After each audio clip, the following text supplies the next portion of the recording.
Hello, Hello. and welcome to Planet Marzipan, the Fish and Marillion podcast. I'm Mezza, and here's my mate, Craig Houston.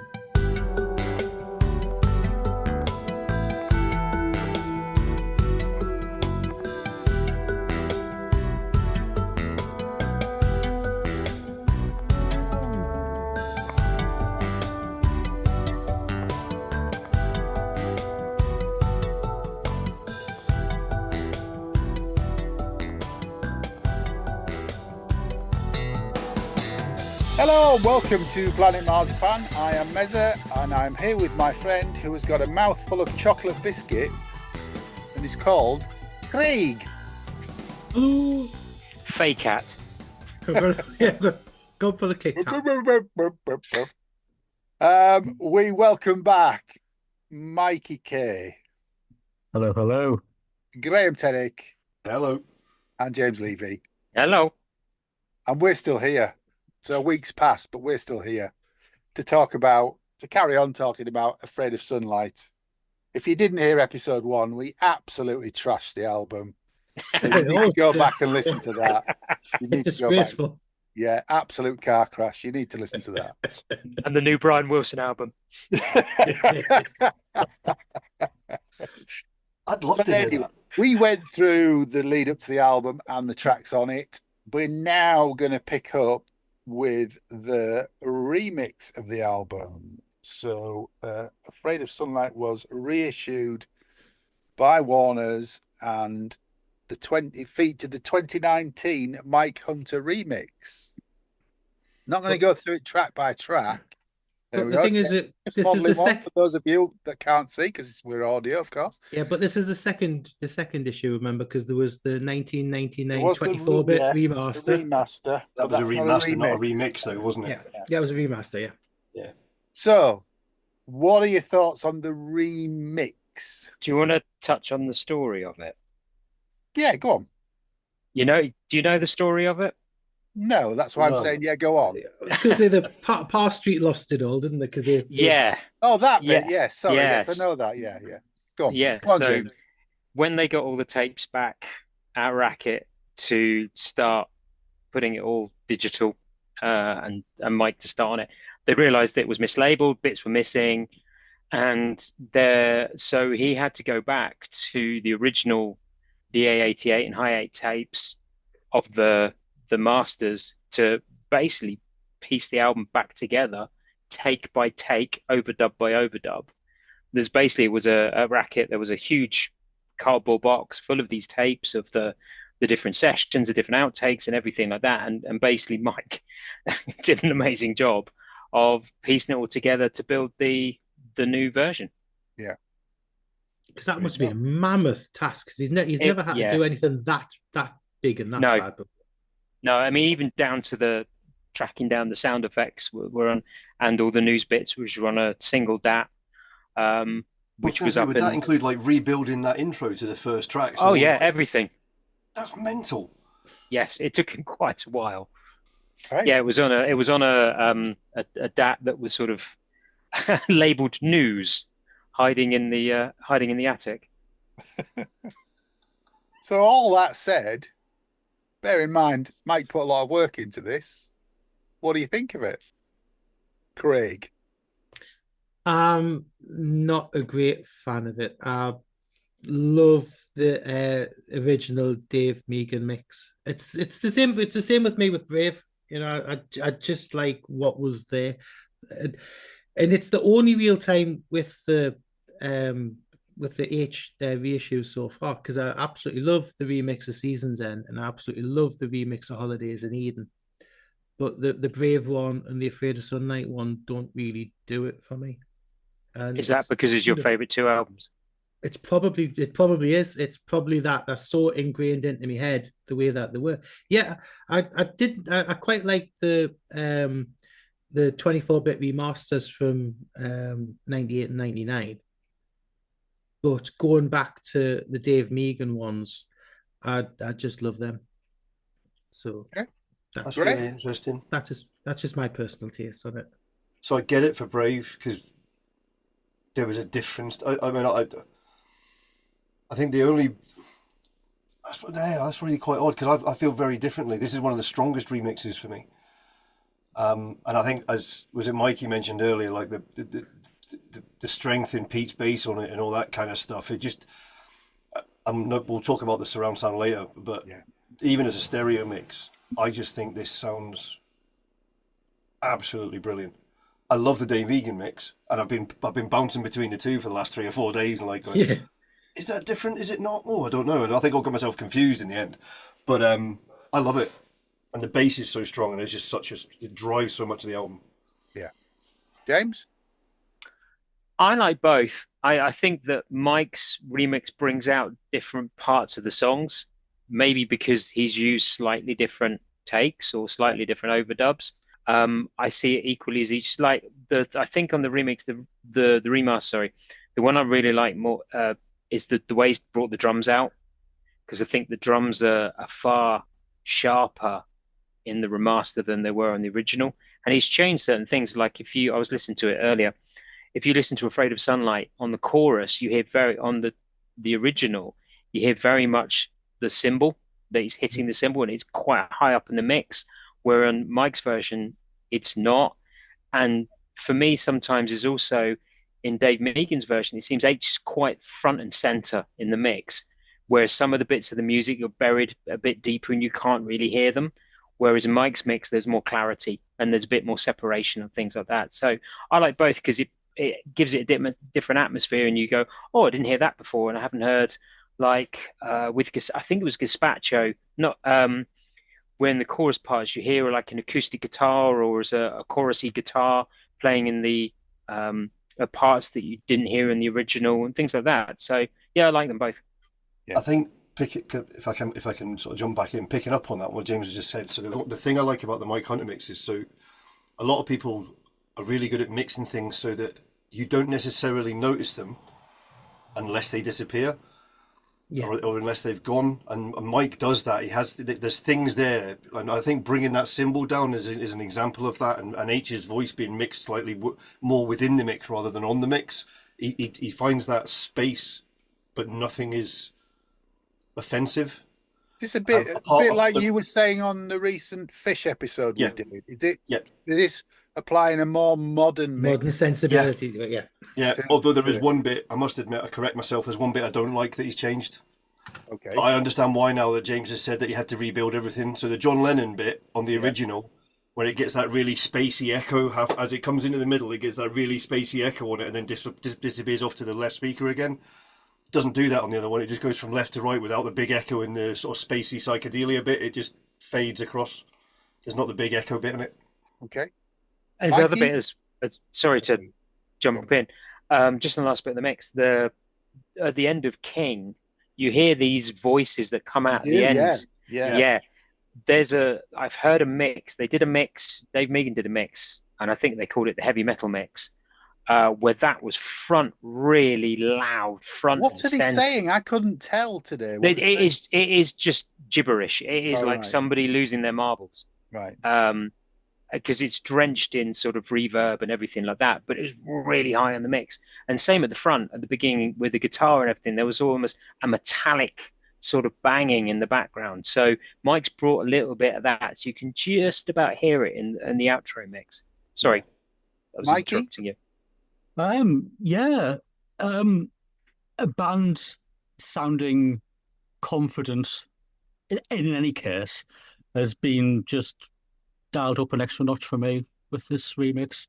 I agree with Craig. I think some part of me saying no, but that's probably because Afraid of Sunlight is my favourite Merlion album. Every now and then, it flips a brave. It flips a brave. This week it is, yeah. Very much is this week. I find it inoffensive, but it's got clarity, and like I mentioned in part one, Pete's bass throughout the entire remix sounds absolutely fantastic. I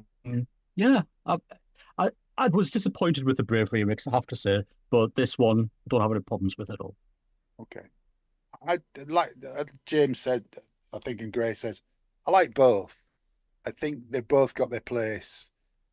I would play the Mike Hunter mix in surround, probably not in stereo, and play the Megan mix in stereo because, as we'll talk about very, very shortly, when I bore everybody with the surround mix, there really are things in there that, again, I didn't hear in the original. They were probably there, but they just weren't audible.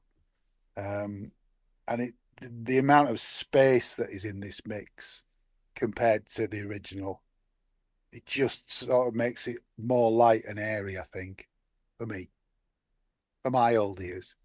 Oh, yes. Okay. What's it? Because you're 60 now. Pardon? +2 misses. Yeah. The other thing about the Warner's box is it's a 4 CD set with a Blu-ray. Disc 1 is the Mike Hunter remix. Disc 2 is the original Dave Megan mix. And disc 3 and 4 are live in Rotterdam on the 29th of September 1995. And that's remixed by Mike as well, isn't it? Yep. Yes, because that was originally a front row disc. It was the FRC, the front, It was front The row FRC one 13. was a soundboard mix, so Yeah. it's a stereo mix, Yeah. and the one on the remaster is a full multi-track. And I'm going to get in first on that because I have to say it is one of my favourite Marillion set lists. It's fantastic, isn't it? It's a Afraid of stunning Sunlight sounding Tour show. was a good, Afraid of Sunlight Tour was a good set list. It was a good spread of songs from the eras. It's Incommunicado, Hooks in You, Gazpacho, Icon. Okay, Snippet come of back you. to that. Beautiful, Hotel Hobbies, White Russian, Easter, Mad, Opium Den, Hard as Love, Hollow Man, Kaylee, Lavender, straight into Afraid of Sunlight. Cannibal Surf Babe, Cover My Eyes, Slange, King, Splintering Heart, No One Can, Great Escape, Uninvited Guest, Garden Party. Any set list for Splintering Heart works for me, doesn't it? Come on, that's amazing, isn't it? And it's the Great first set list. time on that tour that they brought that Blue Angel part in for Lavender with that Brothers solo as well. Yeah. It's a stunning set list and a stunning sounding show. It is. It is. It's really good. Yeah, that was 2 days after we went to see them, Craig. Yeah, because we were in London, wasn't it? Because we were Shepherd's Bush Empire on that were. tour. And it was the only gig that we actually got to see on that tour because there wasn't. I think we couldn't do because they played Leeds Town and Country Club. Yeah, I went to Leeds. Yeah. Couldn't do that one for then, and we couldn't do the Forum gig, so we ended up at Shepherd's Bush. And that was the time when we were walking from King's Cross train station to the hotel, and it was a proper crappy hotel that was stayed at with wasn't it like tin foil like lampshades? It was a pie dish. It was a pie dish, wasn't it? Yeah. It was a pie dish with a light bulb screwed into it. We were walking from King's Cross station to that accommodation, and that was back when King's Cross was a bit dodgier, and we had certain female streetwalkers walking in our direction. Like, look straight forward. Craig's eyes were out on stalks. I couldn't possibly comment. Or walking past, you go, got a ticket for the Marillion gig, lads. James, did you say you didn't see this? You didn't see this tour, did you? Yeah, and I massive regrets. I didn't see this tour. No, even though they played Oxford the first night of the UK leg. Yeah, and I think I was just gone back to uni, and I should have gone to see him in Nottingham. But yeah, it's the one I missed. It's much to my regret. I didn't see this tour either. Did you not? No. So while I was still collecting CDs and what have you, I must admit I was far more aquatic in my live attendances. Right. Yeah. I did Leeds on this. I think that was the only one, but again, another top night. I mean, the tour started in August in America, and it ran right through to 21st of November, finishing in Krakow. So, it was a fairly short tour by Marillion standards. I'm guessing they didn't have much tour support from EMI. No, probably not. But it does include one night at the Zenith on the 4th of October. the Ahoy in Rotterdam in September, as we talked about, Shepherd's Bush on the 27th of September, and Town and Country Club in Leeds on the 21st of September. There you go. But the set list was pretty static, I have to say. Yeah, they changed So- it, I think, about 4 or 5 dates into the US. They was, I think, in the Washington tour, they started off on an acoustic version of King or a chorus or something. And they went into something different, and they sort of maybe went into Gazpacho, Yeah. and then they flipped it around after a few dates because they felt it was too slow. Strange one, that. I've not heard recordings of that, actually. There are Yeah, bootlegs you available. will have, James. Yes. Yeah. Well, no, there's funny enough out of all the tours in the Racket archive, that's the one that's the most sparsely available. Okay, right. And they played Goodbye to All That on the first night, apparently, according to last Setlist FM.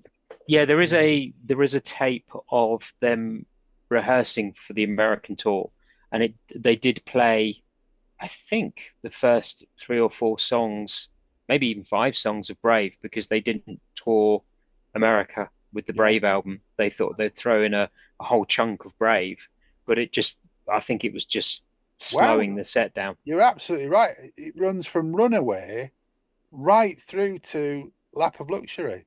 Hmm. Wow, amazing. Anyhow, that's Back the to the tour. Blu-ray. The Back to Blu-ray. And the Blu-ray's got the surround mix. Do we talk about that now? I'll do the Go for it. documentary first. Yeah? Yeah. Surround mix. Okay, time to put the kettle on, folks. Gray, chip in when you want. I love it.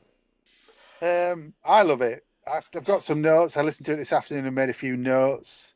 Gazpacho, the sound clips at the beginning just circle around you. It's a great opening anyway, but in surround it's even better. Pete's bass is in the front speakers. H's vocals are isolated in the center speaker. Mark's keyboard lines are in the rear speakers for the verses. Once you get to the Now the Ring is just a band of gold, you've got Rother's jangly guitar in the front speakers.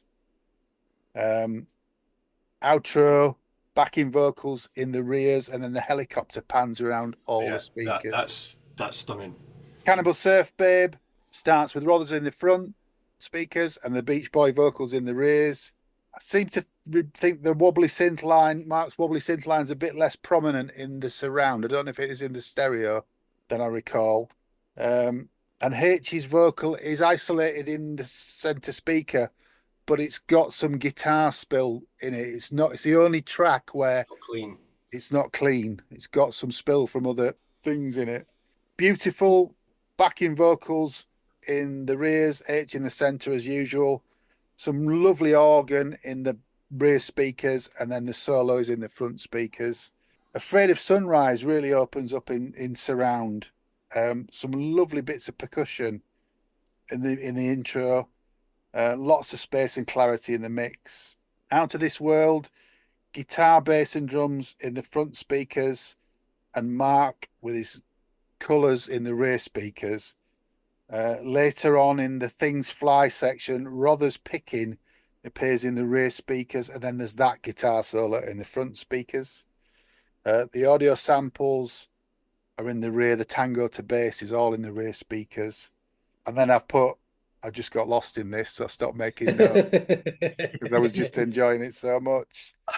It's such an immersive mix of my favourite music. It's absolutely brilliant.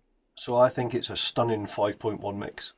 Yeah. I do think it suffers from me having listened to some absolutely stunning Atmos mixes recently. Yeah. And I think it's a shame that it wasn't just a year later or so and it might have got that treatment, because I think the one thing I've noticed is, so for instance, if you listen to, is it the Dark? Which one of IO is it that's the Atmos mix? Anyway, the Peter Gabriel's IO or the Harmony Codex or what have you, the ones that have been written with that in mind, done with that in mind. You're sitting in the room with the band. It's the way you've described it is perfect. It's like there's this bits here, that's bit there, that bit there in the speakers. On the Atmos mixes, Nothing feels as if it's coming from a speaker. It's in the room with you. Yeah. And I think that's so. While it's a really, really good mix, I think it, especially having obviously I got the two Fish Deluxe sets as well. So while I've been listening to this, I've been listening to those Yeah. Dolby Atmos mixes as well, just sitting there Fish going, ones. yeah, going there. But the placement. I mean, I did carry on making notes. I mean, I have to say the King mix is really, really interesting. It starts with Rother's guitar in the front and the keys in the rear. So it's not Atmos by any means, but it just gives you that sort of separation that you don't get in the stereo mix. It's really well done. And I'm aware of a lot more of Mark Kelly's input in this mix, which is buried in the other mixes, I think. But it's really recommended. Is this one of the ones? Is this still available? Yeah, now? it's getting reissued in September. Oh, it's one Yep. of those, is it? Yeah, okay. So when this episode comes out, it'll be around about that time when it's actually going to be available again. So you can pre-order from Racket, or you can check all your tax dodges and other places. Yeah. It's all available. They're Other doing the vinyl things- one as well, isn't it? Yeah. Yes, this was, yeah. Yeah. Other things that are on the Blu-ray, have to mention this because the man here did lots of work on this. Lots of jams and early versions that aren't on the original making of, James. Is that correct? Yeah, they're all they were unreleased up to that point. Yeah. Fantastic documentary as always. Tim, It's a bit short, this one. It's only Indeed. 45 minutes. is that a But it's complaint? great. No, not at all. It's great. Okay. And send your email to Craig, please, Tim. I don't have a problem with it. I think it's a very good film. The promo film for Beautiful, and then is this the first one where they did this? This is where they got into the stride of putting the 99 remaster bonus tracks on the Blu-ray. So all the tracks that were on the second disc of the 1999 remaster are now on the Blu-ray. So you don't miss anything, you get extra stuff. Yeah, but when Yeah, I you've think got they things did like- that so they could put the original mix on there. Yeah. But you've got things on like Icon and Live Forever and Mirages. Do you want to which are talk about them, or demos. do you want to save those for? Let's talk about them, Craig. Look at your Go face. on. Go on. They're not from charting the single. Well, they will do, but I'll say the same thing again. To be fair, It's a ways off. but they're all just throwaway jams, really. There's nothing really of any substance with, for instance, with Icon, Live Forever, or Mirages. Neither of them or none of them do anything for me. So it's the only It's time. critical point I'd have. Yeah, Yeah, it was a timing thing. They were running out. they weren't developed at all. No, they're running out of time. I think they held Mirages back because they thought, well, because if you listen to Mirages, it sort of goes along similar lines to Afraid of Sunlight and some of the other songs, as sort of lyrical content. And I think they went, oh, let's hold that one back and let's work on it for the next album. And Icon, I think the original jam was about 11 minutes, and so they've cut it back and Thank changed a God few for things. that. They did go through a few different mixes, and sort of some with a later fade out, changing some of the guitars and things like that. So they did play around with them a little bit, but yeah, it was a case of what else have we got that we're not going to use again. Yeah. It kind of just felt a bit like filler rather than actually anything. Because usually you can say with Marillion, apart from a couple of things, the B-sides were always really quite strong. But with this, it was just quick. Let's put something on to fill a CD. I really like. Doesn't that I feel really a bit like Live churlish? Forever, Look though. at the album. Well, yeah, but this is it. It just If you're goes to show going how to the kick out an quality- album like that, then a couple of naff B-sides doesn't kill anyone, does it? See, I really like Live Forever though. It Really? Yeah, I did. Yeah, I do too.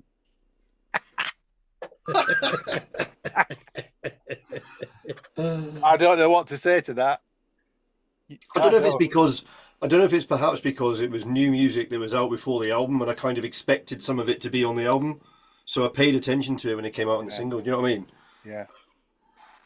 And then it wasn't until '99 when the remaster came out that you heard it again. So I never listened to the CD after the single after I got the album. Well, there you go. Well, But I've yeah, got to say Live that Forever. so Maggie, go for it. Live Forever for me, I think in a different alternate universe, as you know, I like these things. If that had been Pet worked Shop Boy on, remix. I think if that had been worked on later down the years, I think that would have fit on Anorak. I Oh, think it's got a very driving Pete thing going on, and it does remind me. I know it's not the same, but it kind of flicks a "If My Heart Were a Ball" switch on. all right, okay. Okay. Go back and listen to it. Oh, do I have to? I've played it once over the weekend. That's enough, thanks. Shocking behaviour.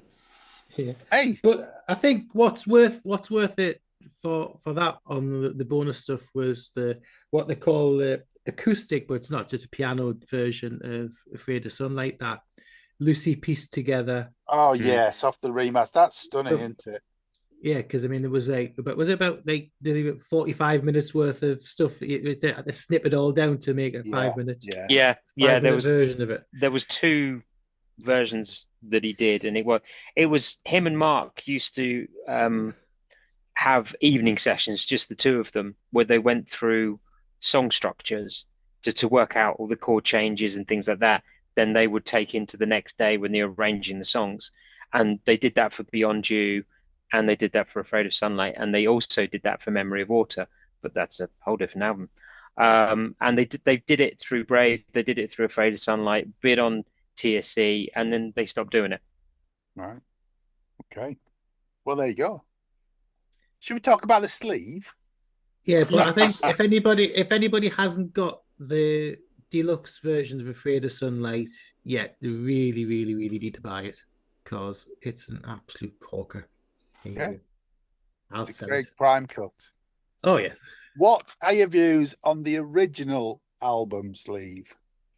I prefer the other one. Sorry?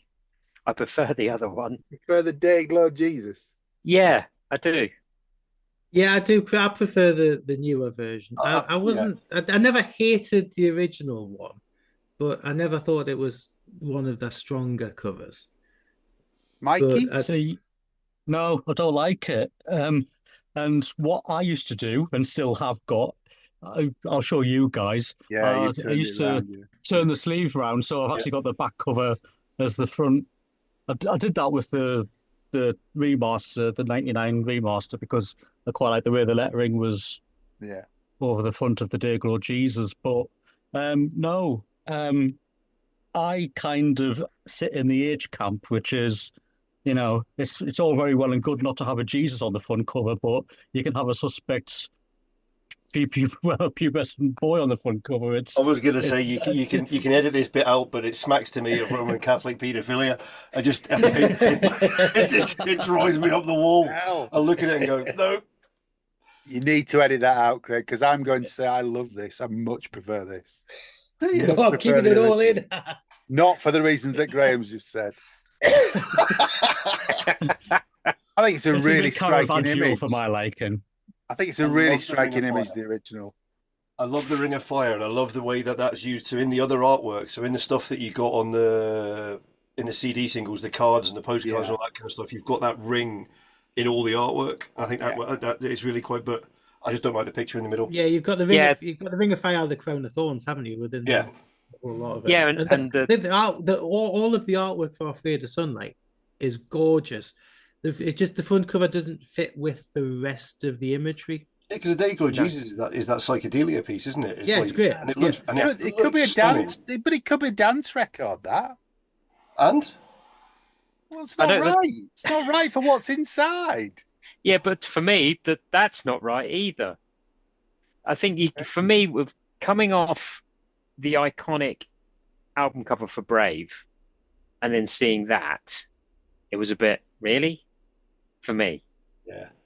I mean, there was a progression with the artwork from Holidays in Eden to Brave. There was a progression, but this seemed to kind of. You think that Brave's a better sleeve than Holidays in Eden? I like both, and I think the. Oh no, you said a progression. So is that? Oh yeah, it's a progression in style. Right. It's a progression in style, but I love both those two covers. There you go. Anyhow, well there you go. So these guys they all agree with H, and I agree with the rest of the band because I like the brown cover. It's not brown, it's black with fire Well, on. I think They that were was the problem, wasn't it? Too many brown sleeves, but yeah. they were preempting the next album, Yeah, very, very brown. turn the Yeah. brown up to 11. Very brown, yeah. Um, is it time for my favourite slot? Oh, it's always time for your Is favourite it? slot. Get your gimp mask on. Cue the just for the record clip. I don't have. We talked about this before we recorded. I don't have the original vinyl of this because, like Graham, I was much into my CDs when this came out. I wasn't buying vinyl at all. I have picked up 2 copies of the 2013 reissue, and it looks fantastic. It sounds like it was recorded in a chip shop. Oh, It's very noisy. One side in particular is very sort of, there's a lot of noise on the disc. And I've had 2 copies. I sent the first one back to the guy I bought it from and bought another one. And they're both exactly the same. I sold it. I bought it and I sold it because I was like, yeah, no, it's shit. Yeah. All right. Well, that's another way of putting it, but it's quite noisy. was that like 180 gram vinyl? Yeah, there's version, 100. is These it? are the 2013, I think. Is it the? Yeah, it's 180 gram vinyl. Yeah, Was it triple cooked? 2013. I don't know. with batter and everything. It was deep Barnes fried. I asking tell for you, roast Salt and vinegar potato. deep fried. Maybe it went to last week's chip shop. But I'm keeping it because it's got that sleeve. And then, of course, there is the big Warner's. Bloody hell, this weighs a ton. They're beautiful. Beautiful. They are. They're really lovely. Which is getting reissued, so buy it when you can. 5 album set with Dayglow Jesus on the front and inside. And you'll be glad to know that the first inner sleeve, which I can't get out because this weighs too much, is that. Oh God! So, Boy, what's actually on that? what do The you mean? 5 out is that This is the- basically same as the other big boxes. It's got the remix album and the live show on it. Nothing which is else. why I didn't go for it. Yeah, okay. So I basically with these remixes, I got for the first 4 I got both sets because I had them originally on vinyl, but I wanted the extra material. For the other 4, I got these sets, the deluxe CD Blu-ray sets. Yeah. I thought there's nothing on the vinyl that I want. I didn't own them in vinyl originally. No. I am now considering whether or not I should have done, but They're really good. They're really well made. They sound great. The booklet's lovely. Yeah, if you're looking at them in it, Gray, Amazon have got a lot of them on offer. have they? So when, for instance, when the Season's End one came out, it was over 100 quid, and I think it's down to about 60 quid at the minute on Amazon. All right, okay. So Has it got all the liner notes on the vinyl one as well? Trying to get it now. Yeah, it has. It's got a. Yeah. Is the font big enough for me to read? Yes, it's big. Yeah. Good. Can't show you because See, try to read the essays in some of these deluxe CD sets. I'm like, hang on a minute. Yeah, the fish stuff you need an electron microscope. Oh, don't even get me started. Yeah, I like. Can I just get a telescope on that, please? But I think if you're into your vinyl, it sounds brilliant, and the live show, as we've said, is one of the best set lists I think they've done ever.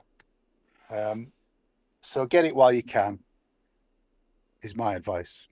And the 2-disc version's still available as well, isn't it? I think so. The 99 remaster. Yeah, with the original sleeve that you can't want. buy. No, they're deleted now.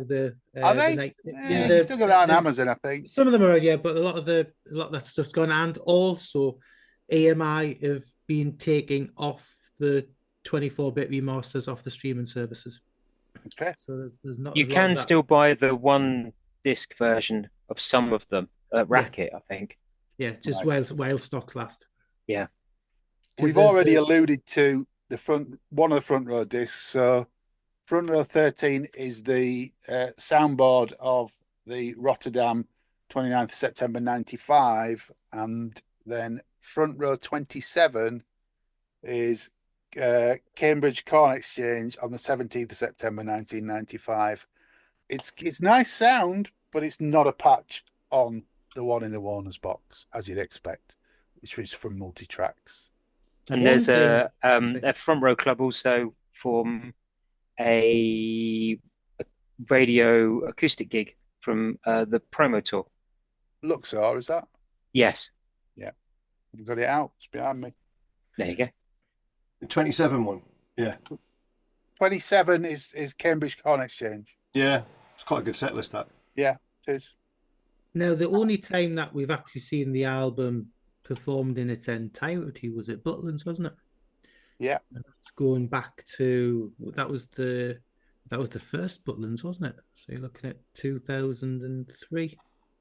Before First Light. Yeah, that was a good production of it. Yeah. But I think we'll talk about that properly when we discuss that weekend sometime in the footer. We will.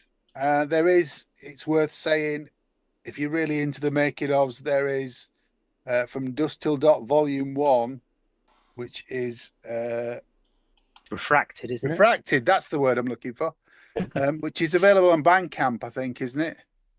Yes, I think so. On Marillion's Bandcamp with demos of the album and the writing sessions on there if you really want to get into the nitty-gritty. That These was are before your time with it, wasn't it, James? Yeah, that was done. I think the band put that one together. I think it was Eric. I think it was Eric. Yeah, or Eric.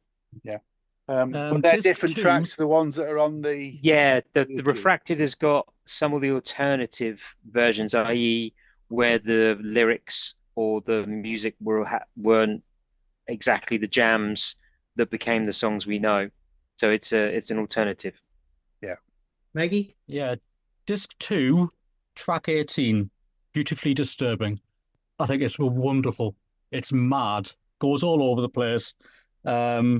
It's definitely Mark Kelly having some fun on there. It's really good. Dig it out. Beyond You, it was actually quite interesting to see how many variations of that were actually being tested and tried out. It's it's quite a jarring listen when you're trying to get through the whole disc 2 from start to finish. But there's some interesting nuggets on there. It's worth a dig if you're interested. HU's Beyond You lyrics over so many different musical ideas across the sessions, hundreds. I'm sure he knew that the lyric was good, so just try to find a home for it, I'm sure. Also, interestingly, as just a side nugget, another few lyrics he used over the sessions but didn't turn up in a Marillion album was Better Dreams and The Last Thing. Really? Wow. They go far that back? Yeah. Well, they go even further back than that. But yeah, no, he tried to. Better Dreams was on the list of possible ideas. There was a Better Dreams version. Okay, well, if you've stayed with us for this long, at the beginning of episode 1, I promised you some comments from our Facebook group. So here's your reward. We posted before we recorded that we were going to be talking about AOS. And there's lots and lots of comments, aren't there, Craig? Yeah, it's nearly 100. Yeah, which is great. And they are, well, you'll hear in a minute. Their overall reaction is generally positive, with an odd exception. But shall we have a read through? Yeah, we'll do something. When I say an odd exception, those people who are exceptional are odd. Well, we'll still see in a minute, won't we? Alex Gillett says, Beautiful is one of their best songs for sure. Seamus Colgan, friend of the pod. John Merrick, I hope you guys discuss the different editions and, of course, the only proper music format too. Well, Seamus, yeah, he already has. Seamus, we haven't let you down there, have we? He also goes on a separate message to say, it's simply gorgeous from start to finish. I can't believe that I didn't hear it first time around. A definite H era and whole of Marillion discography highlight. And also his additional In John We Trust. We need to have words. He's a fan of Just for the Record, They keep it underground. We keep it underground as vinyl fans, Stephen Dempster says, love it. Last great Marillion album until Fear was released. Controversial. Other great music released, but no complete albums. Do you want to do Felicity's contrary one? I do, but I've got to find it in this long list, so I'm just I've reading got them it. in I've got it. order at the minute. I've, You I've read got it it. out. You read it out. I find it all a bit of a whinge. I like the songs individually, but I don't think it hangs together very well. I very, very rarely play this. And Barnes has already replied to her, "You're wrong." Bless him. No, and she looked just different. Hey, we've all got our own opinions on stuff. Come on. Yeah. Paul McMillan says, following Brave, I couldn't believe this album came about so quickly. This collection of songs was far more accessible, beautifully crafted, and had a feel of angst, the price of fame, coupled with beauty and emotion. The mid-section of the album, Without This World, being bookended by Afraid of Sunrise and Afraid of Sunlight, is outstanding. It's not hard to see why this album was voted in Q Magazine's top 50 albums of the year. I love this album and it still gets regular rotation on my playlist. Looking forward to the podcast about this one. I hope we didn't let you down, Paul. Yeah. And a newbie to the band, some Lucy Jordache Marillion. My second favorite album and beautiful read as poetry. Yeah, you're going to get a chance. We'll get to that so when we get to it on the singles, won't we? Eventually. Mark Owens, he of this podcast, of this parish, says it is one of their bestest albums ever. Can't disagree with you there, Mark. And Georgina Wistow, I think we've heard of her from somewhere before already. It's always a toss-up between this and Marbles for favourite album. Not a bad track on Afraid of Sunlight versus some epic tunes on Marbles. Yeah. But the aforementioned Barnsley Wood says, epic. Nothing to add. Bless him. David Wright has posted, Gazpacho is one of my favourite Marillion songs, one of the best arranged songs they've done, and such a punchy, emotive chorus. The outro is sublime too. The president's drums punching fills like a boxer in the ring. Beautiful is just too glossy for me, but the rest of the album is so strong. Okay, and Darren Newitt, hiya Daz, left quite a long comment, the highlights of which are, it's a cracking album with some interesting B-sides too. Gazpacho is wonderfully energetic and that intro is one of the best album openers ever. Out of This World is just so emotional, and when watched against the video compiled by Mark Kennedy, not sure if you've heard of him. No. Takes it to a new level. There's a few acoustic and piano versions from H on the Less Is More album, all great. He says, beautiful was the procession song for my wedding, but that went tits up, so don't let anybody else make that mistake. Yeah. The new 5.1 remaster is also a joy. Very big mix with thumping bass grooves coming out. One of their best albums, and an album that grew with interest as the years have passed. Yeah. Rick Kessler, friend of ours. So I liked but did not love it when it first came out. Now it's one of my all-time favorites, and of course I have some unorthodox views. I love Beyond You and Afraid of Sunrise. I also love Cannibal Surf Babe, although my initial reaction was, what the fuck is this? Always like Gazpacho, and King took more time, but after seeing all these live, they become favourites. That's particularly true of Afraid of Sunlight, which took on superstar status during the performance at the very first Montreal weekend. Beautiful is pleasant, but will always be No One Can Too to me. So there you have it, kind of controversial. Oh, and there's that other song. Yeah, I don't love it. Get your tomatoes out, John and Craig. Out of This World bores me out of my mind. Oh dear. Oh dear. We still love you, mate. We do. Yes, yeah. You're wrong, but that's okay. Being wrong's all right. Mike Barton says, love it. I didn't to begin with, but it was a seminal album for me in relation to where I was at the time. Similarly, Graham Houston. Hi, Graham. Didn't like it at all when it came out. Took ages to click with me. Such a change from Brave. David Ibbott. I think we're familiar with that chap. Yes. 51 minutes of Marillion perfection. There's nothing about this album that I don't like. Been trying to think of something, but honestly can't. 8 wonderfully crafted tracks with the whole band on top form. I've always loved the album artwork as well. One of their best. To me, the whole package just works brilliantly. That said, it's only number 3 in my list of the band's favourite albums, and oddly, I have a couple of gripes with the ones I've got number 1 and number 2. Yeah. Fraser Marshall of the web. It's a very, very good album. Took a while to get the changed palette, but much of it is genius, and it remains a high point in the catalogue. except beautiful, which ironically is not. I'm aware many or most of you disagree with me on that, but I can't stand it. I dislike the over-gilded syrupy ballad, and it's not the ballad bit that's the issue. Maybe it could have worked stripped way back, but it's like a deep sea diver trying to tap dance. What? Sorry, Okay, Marilyn, let's say if you that. read this, it's one of the very few piss break songs. He goes on to say the original cover with the grubby angel child was off-putting too. Sorry again, Marillion. Originally intended for Christ the Redeemer cover, which is superior in every way. The rest of the art for the album is great, but it's just a last-minute replacement that looks a bit crap. John Nichols, my favourite album ever. Nothing else needs saying. Yeah, I'm with him. Yeah. Stephen Wicks here of Mackillian fame.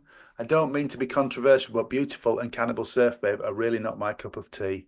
I class the former alongside No One Can as an attempt to write a mushy hit that unsurprisingly missed.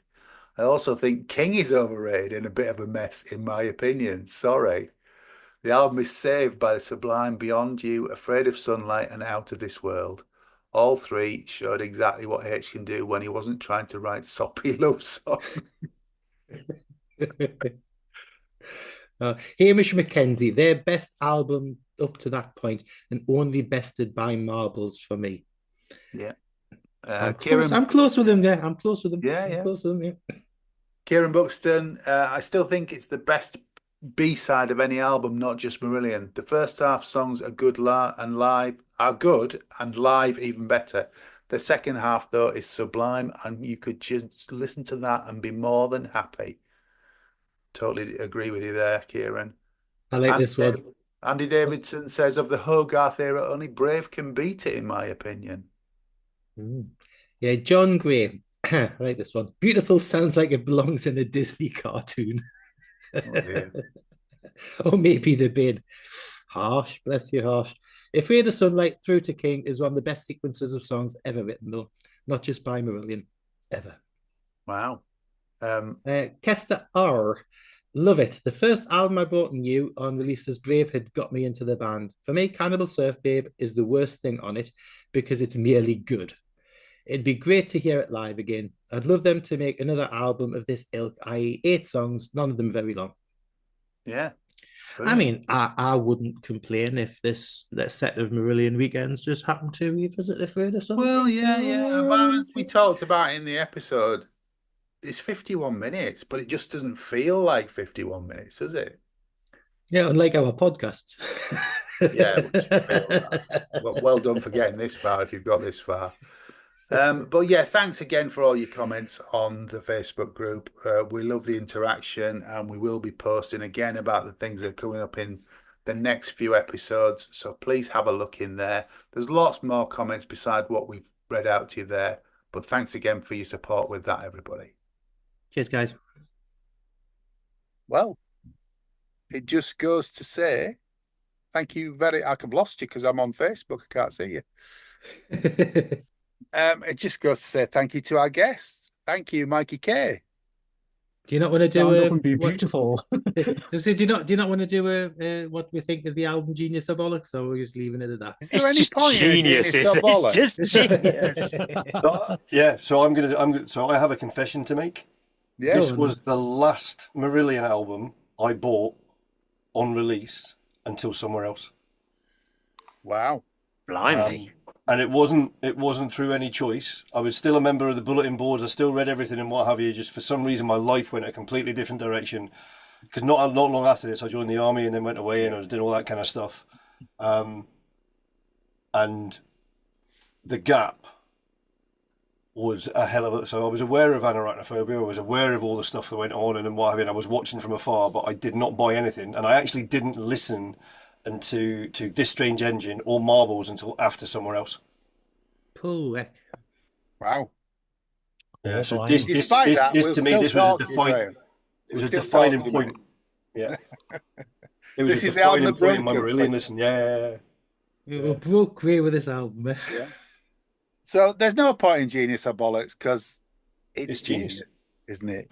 It is. It is. As most of our listeners will tell you, apart from the odd negative comment that we mentioned earlier in the episode. on Facebook. This just is by far one of my favorite albums of all time, and it's just gonna be. So there we go. Okay. Well, as I was about to say, just goes to thank our guests, Mikie Kay, Stand up and be beautiful. James Levey, Good night, all. Graham Tennick. Thanks very much for having us. Thank you, mate. Thanks for coming on. Craig, Thank you, ladies. It's been great. Been absolutely great. it's good night from me.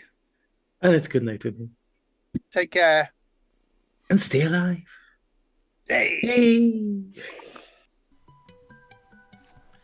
Thanks for listening to Planet Marzipan Podcast. Please like and subscribe from whichever platform you get your podcasts from. You can contact us at planetmarzipanpodcast@gmail.com and check out marillion.com, fishmusic.scot or fishmusic.eu for all the good stuff.